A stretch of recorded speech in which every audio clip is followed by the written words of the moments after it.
Olá, que a paz do Senhor esteja com você, que a graça do Senhor esteja presente no seu coração, trazendo paz, alegria e muita festa, mesmo nesse momento difícil que nós estamos vivendo.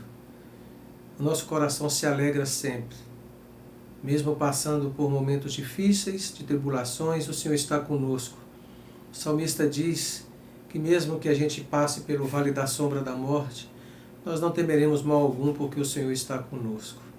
E mais uma vez, por meio desse vídeo, eu quero trazer uma pequena reflexão para todos nós, para que o nosso coração se alegre ainda mais e que possa se encher também de muita esperança e também de compreensão do Evangelho, daquilo que precisamos ter e ser na nossa caminhada como discípulos de Jesus. O texto que eu quero ler se encontra em Marcos, capítulo 7, o verso 15 ao verso 23, que diz o seguinte: Fora do homem não há nada que, entrando nele, possa torná-lo impuro.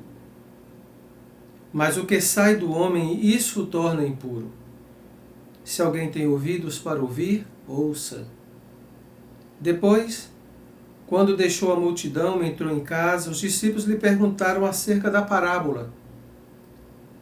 Jesus lhes respondeu: Então vós também não entendeis?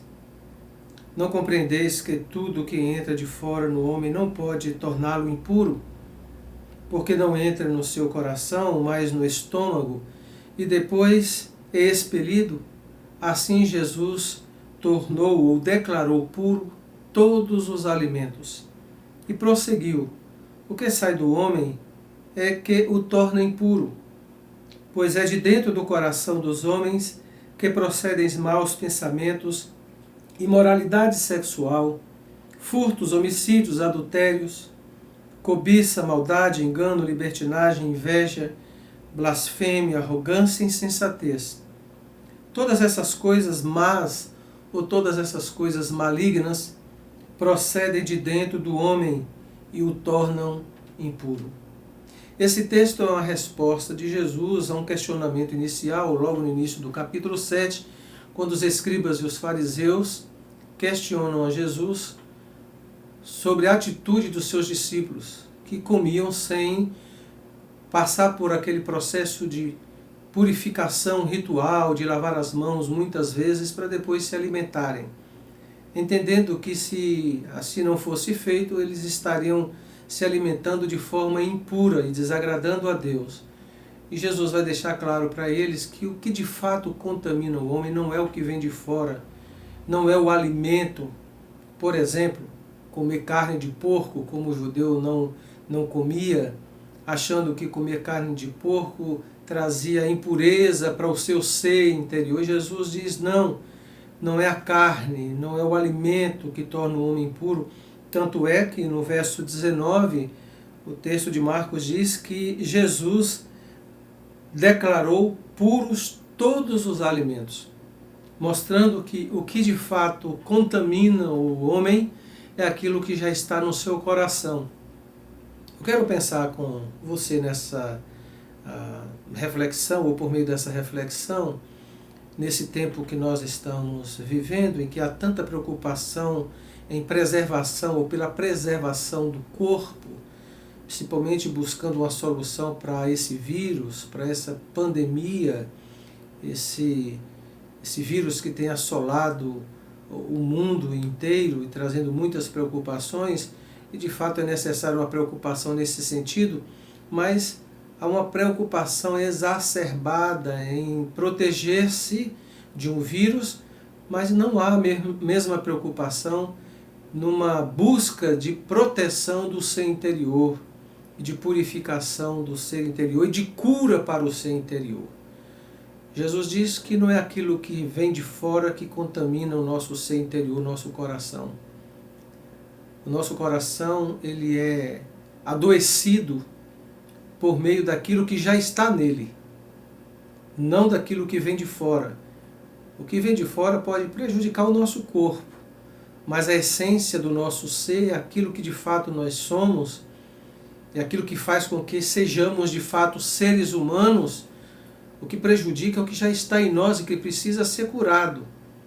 Por isso que Jesus vai dizer que pensamentos maus, imoralidade sexual, furtos, homicídios, adultérios, essas coisas já estão no nosso coração. E isso nos distancia de Deus, isso mancha o nosso ser interior, isso nos distancia da imagem de Jesus, porque nós fomos chamados por Deus para sermos semelhantes a Jesus, mas um coração enfermo pelo pecado, marcado pelo pecado, não nos permite um relacionamento profundo com Deus.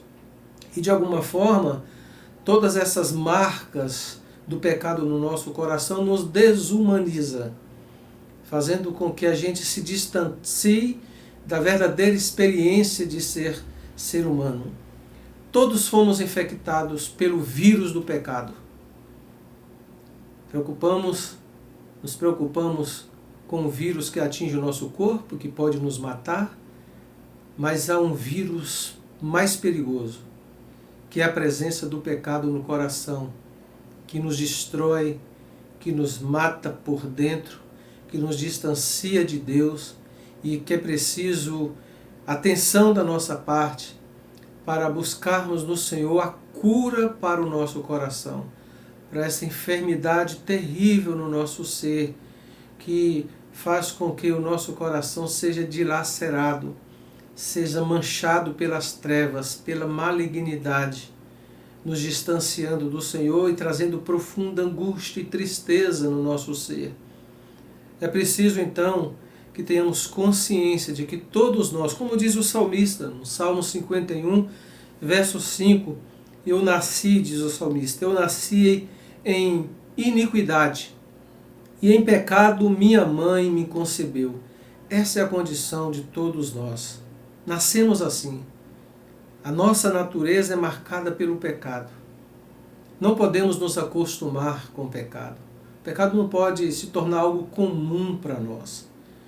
Quando já não somos incomodados pelo pecado, quando o pecado já não nos entristece, é porque nós já estamos vivendo sob a direção, sob o domínio, sob o engano do pecado, distantes do Senhor e sem experimentar da verdadeira vida. O que é que nós precisamos fazer?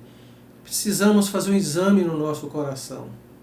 Além do exame que a gente faz rotineiramente para poder saber se temos algum problema, alguma enfermidade no nosso corpo, Paulo diz aos Coríntios que devemos fazer um exame também no nosso coração, para ver se nós de fato estamos no relacionamento com Deus ou se estamos sendo dominados pelo pecado.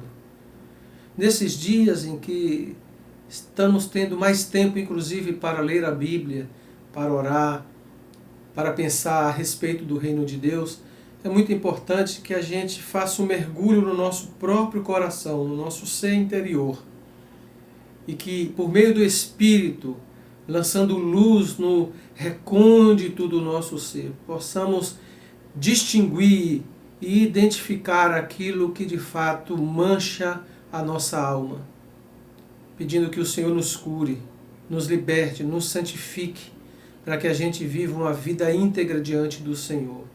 Não se acostume com o pecado. Não permita que o pecado domine o seu coração. Peça ao Senhor que quando você pecar, que haja uma tristeza, como diz Paulo, uma tristeza segundo Deus. Uma tristeza que faz com que haja arrependimento da nossa parte. Que a gente se volte para o Senhor e que a gente continue na nossa caminhada para o alvo que nos foi proposto de sermos semelhantes a Jesus. Vamos orar. Meu Deus, nós agradecemos a Ti pela revelação que temos em Cristo Jesus.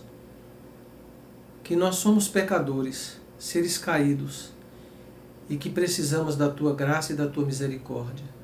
Também Te louvamos porque o Senhor, por meio de Cristo, já nos libertou, já nos salvou, já não há mais nenhuma condenação para nós que estamos em Cristo. Agora queremos caminhar em direção àquilo que o Senhor propôs para cada um de nós. E como Paulo, nos esquecendo das coisas que para trás ficam e seguindo para o alvo.